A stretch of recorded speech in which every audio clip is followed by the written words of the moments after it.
To start off, I'm just going to put it out there that while there's a lot of similarities between both games, being both open world and gacha, and sure you may say that some of the UI on Wuthering Waves is almost identical if not the same to Genshin Impact's UI. As a player who's played countless hours of the second Wuthering Waves closed beta and a lot of hours on Genshin Impact, I can tell you that just by watching, it's easy to make an assumption of saying Kuro Games ripped everything from Genshin Impact and made a knockoff version of their game. And we don't even want to get started on the topic of Power World with Pokemon and Monster Hunter because nobody is ready for that conversation. With that said, a conversation we can have is we need to honestly stop saying that Wuthering Waves is copying Genshin Impact and more so say that Wuthering Waves was heavily inspired by the game design and concepts of Genshin Impact. And this is because Kuro Games took a brilliant and successful idea from Genshin Impact and put their own spices into the dish and cooked up their own game. And I'm not really here to try to put communities against each other or say that this game is better than this game because in reality, Genshin Impact has their own flavoring and so does Wuthering Waves. They are both a great game in their own aspects and own way. All I'm trying to say is that game developers are trying to stick to what people like and give people what they want rather than just trying to come up with an original idea that's not really out there yet that would be,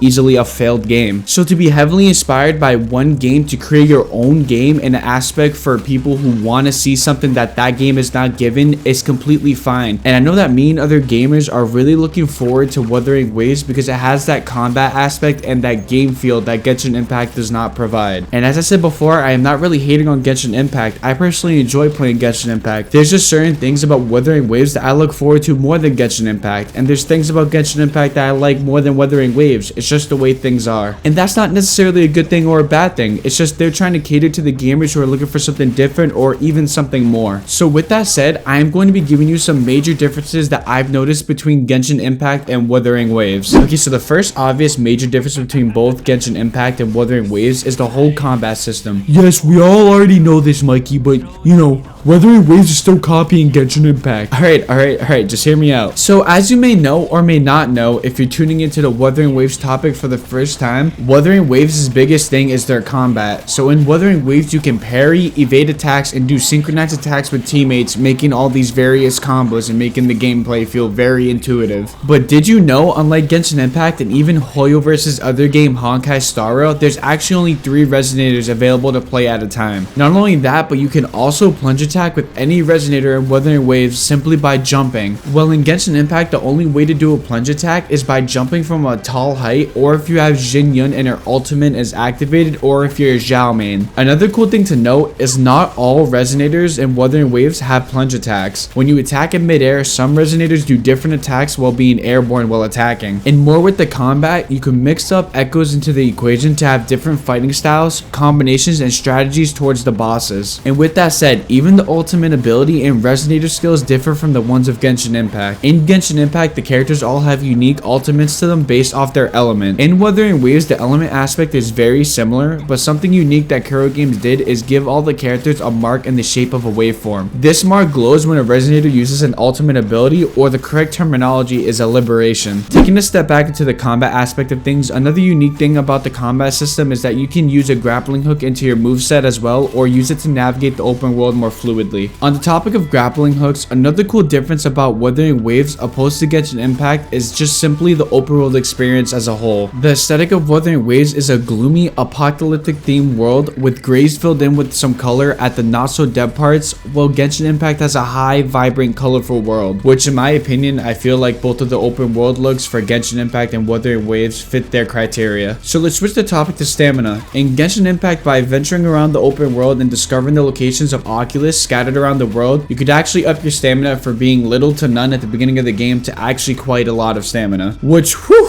that takes a lot of grinding, man. On the flip side, in the open world of Wuthering Waves, to gain extra stamina, you actually have to farm echoes around the open world. And with that said, in Genshin Impact, your stamina depletes simply by running around or using charged attacks. While in Wuthering Waves, you can sprint around for as long as you want, even infinitely, and still not lose any stamina at all. So all in all, in my opinion, in Genshin Impact, the only real reason to up your stamina is so that way you can adventure around the world more fluidly and not lose stamina when you're climbing up mountains. While in Wuthering Waves, it could affect affect your evading and your dashing to get away from hard bosses that you're fighting. Switching it over to the topic of climbing. In Genshin Impact, there is only one way you can climb, and that's by digging your nails into the mountain or the wall that you are climbing and reaching the very top with how much stamina you have. And as some of you may know, if you didn't collect any of those Oculus and up to your stamina, you're going to be making quite the tumble. However, in Wuthering Waves, you can actually do like parkour type maneuver, run up the walls, and even scale up mountains by running. And another cool feature is that in Wuthering Waves, when your head gets stuck because something's blocking you from climbing, your character will actually grab the ledge and then flip themselves up with one hand to reach the top. Another cool feature that I found out while playing Wuthering Waves is that you can actually swap characters while swimming and also while gliding. While in Genshin Impact, if you're swimming or gliding, you're actually stuck with the current character that's selected. Another difference between Wuthering Waves and Genshin Impact is just the gacha system in general. In Wuthering Waves, they actually tell you after 90 pulls that you are guaranteed a 5-star. Well, on the Genshin Impact banners, it does not. Also in Wuthering Waves, they give you a novice banner, which is their version of Genshin Impact's beginner's banner, except after 40 pulls, you're guaranteed a free 5-star character from the standard banner, which unfortunately Genshin Impact does not provide at the beginning of their game. And instead, in Genshin Impact's beginner's banner, you get 20 pulls and it's not even a guaranteed 5-star. But you are guaranteed a 4-star character named Noelle, who is a Claymore user at the end of that beginner's banner in Genshin Impact. On that note, as far as leveling up your union rank up in Wuthering Waves, which is basically your adventure rank in Genshin Impact, you are guaranteed 40 free standard pulls and also a free 5-star weapon. Where in Genshin Impact, they give you materials to level up your characters, they give you standard pulls here and there. I think they do give you some limited banner pulls, I could be mistaken. They also give you primo gems from time to time, so it's a little bit different. Character design is also a major difference. The character design in Genshin Impact is also completely different from the character design in Wuthering Waves. In my opinion, I actually really like both games' concept on their character designs. And the reason why I know this is because I actually really love the characters from Genshin Impact as well as Wuthering Waves. Also, for some odd reason in Wuthering Waves, the devs have a real obsession with open back. Now, on the topic of artifacts from Genshin Impact, Wuthering Waves has their own take on this. In Wuthering Waves, their artifact's name is called Echoes. Now, I know in Genshin Impact you can find artifacts by opening chests and farming domains. However, in Wuthering Waves, to get artifacts, or what we like to call echoes, in the open world of Wuthering Waves, you have to go out and explore and navigate specific spots of the map in order to farm echoes that specify for your character builds. And in Genshin Impact, in their open world, from my experience, you go out and farm for specific items so that way you can ascend your characters. Also, in my opinion, Wuthering Waves is one of the only gacha games that you can fight bosses and be completely underleveled. I'm talking about the boss being double your level, triple your level, or even quadruple your level. And another thing that I've noticed about Wuthering Waves that is completely different from Genshin Impact is that in the normal talking scenes, I am not talking about the cinematic scenes, I'm talking about the talking dialogue scenes. In these scenes, the characters show lots of emotions and it makes the story part of the game feel very driven. So all those lore gamers who aren't really into the hardcore aspect of Wuthering Waves and care mainly about the lore, you're gonna get a real kick out of this one. And if you're not a lore gamer but a hardcore gamer, you're gonna love this feature. If you're just in Wuthering Waves mainly for the combat and challenging yourself against these bosses, in cutscenes, Kuro Games did announce that there will be a skip button added to the game. And I know for 100% fact that Genshin Impact does not have this feature because I am constantly spamming my spacebar or the mouse click button just to get rid of Paimon off my screen. I'm not here to tell you that Wuthering Waves is a better game than Genshin Impact. I'm just saying, although there's similarities, they do have their big differences. So all in all, MiHoYo made a great game, Genshin Impact, and so did Kuro Games. They're making a great game called Wuthering Waves. So in my opinion, Genshin Impact caters more to the casual player. If you're coming home from school or work and you want something relaxing to play, Genshin Impact is the game for you. And as far as Wuthering Waves go, it caters to a more hardcore gamer audience, where the game is heavily driven by the combat and how hard the bosses get as you level up over time. And I know there's a lot of players out there who are asking, why is Wuthering Waves being compared to Genshin Impact? Well, to put it in simple terms, they are both an open world anime-like styled RPG game. With that said, Wuthering Waves caters to a certain type of player base and it's trying to find its way in the gacha community. For me personally, I think both games have their strong points and weak points, and I also think that there shouldn't be really a fuss about which game is better or the fact that Wuthering Waves is the new Genshin killer. I think that they both need each other to actually thrive equally as well. And also, you guys can double check my facts on this, but I'm pretty sure that when we compare Wuthering Waves to another Tower of Fantasy, it's really not the same thing. From what I heard, PGR could have been a way more successful game, and they really treat their player base really well as far as their free-to-play aspects go. And from playing the closed beta 2, Kuro Games really gives you a lot of stuff at the beginning of the game and a lot of pulls so you can actually get some cool characters. What are your guys' thoughts on this? Did I miss anything? Please let me know in the comments down below. And join the community Discord link in the bio to stay connected with me and other players in the community. And if you're new, my name is wtfmikxy, so make sure you subscribe so you can find your way back to the channel. Till next time, peace!